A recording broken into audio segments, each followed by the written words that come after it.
12 del mediodía continuamos en Hoy por Hoy Madrid. Queremos volver a hablarles de historias que conmueven y que conviene tener siempre muy presentes. Hoy vamos a hablarles de autismo. Cada vez más personas están dedicadas a visibilizar no solo la problemática a la que se enfrenta este colectivo, sino también las dificultades que deben afrontar ante un diagnóstico tardío, por ejemplo, o ante la falta de recursos sociales. Hoy hemos querido acercarnos a esta realidad a través de familias y diferentes proyectos que hay activos en la Comunidad de Madrid. Vamos a conocer esa primera radiografía con nuestra compañera Ana Molina. Hola.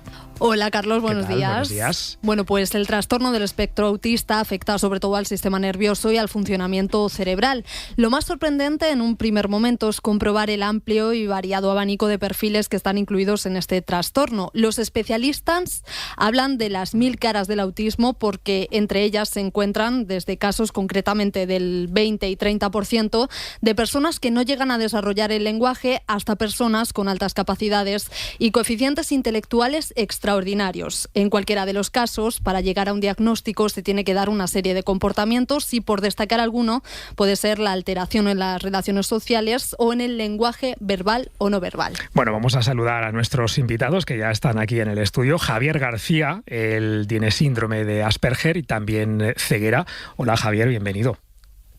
Muy buenas. ¿Qué tal? Bienvenido a Hoy por Hoy Madrid. También están por aquí Luis Pérez de la Maza, que es director técnico de la Fundación AUCAVI, Autismo y Calidad de Vida. Hola, Luis. Hola, buenos días. ¿Qué tal? Y Daniel Millán, que es psicólogo clínico con formación en autismo y psicopatología. Hola, Daniel. Hola, ¿qué tal? Buenos días. Daniel, tenemos aquí tu libro titulado Es autista y ahora qué, que está editado por Ediciones Destino, y es una especie de guía para familias tras recibir el diagnóstico. ¿Qué cuentas exactamente en este libro?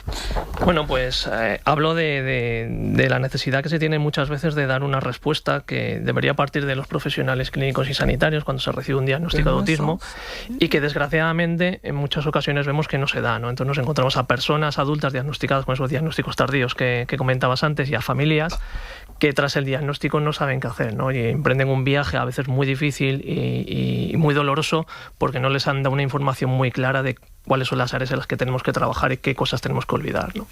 Uno de los capítulos está dedicado a las 8 cosas que la gente debería saber sobre las personas con trastorno del espectro autista. ¿Qué mitos debemos desmontar en ese sentido? Bueno, hay mitos que siguen persiguiendo desde hace muchísimos años, ¿no? El mito de que el autismo está provocado por algún agente externo, bien sea una vacuna, bien sea ahora se habla de las tecnologías incluso y de algunas otras cosas, ¿no? El mito de que prácticamente solo se da en población masculina, cuando sabemos que esto no es así. Realmente incluso se está viendo en los estudios longitudinales, estamos viendo que hay incluso más mujeres diagnosticadas de autismo que hombres, ¿no? Y otra serie de cosas, ¿no? Principalmente el hecho de que las personas en el espectro carecen de empatía y esta serie de cosas que las anulan, ¿no? Como seres humanos muchas veces, ¿no? Fíjate, has estado en contacto con las diferentes familias. ¿Cuál es la mayor preocupación que tienen a la hora de recibir este diagnóstico? Un poco si existe esa desinformación de no saber cómo actuar o qué pasos seguir. Yo creo que lo importante es intentar enfocar el diagnóstico desde la objetividad. Muchas veces se hace desde una perspectiva muy patológica, muy psiquiátrica, que anula al individuo y que le reduce a unos síntomas, ¿no? Una sintomatología que es la punta del iceberg de lo que se ve del autismo, ¿no?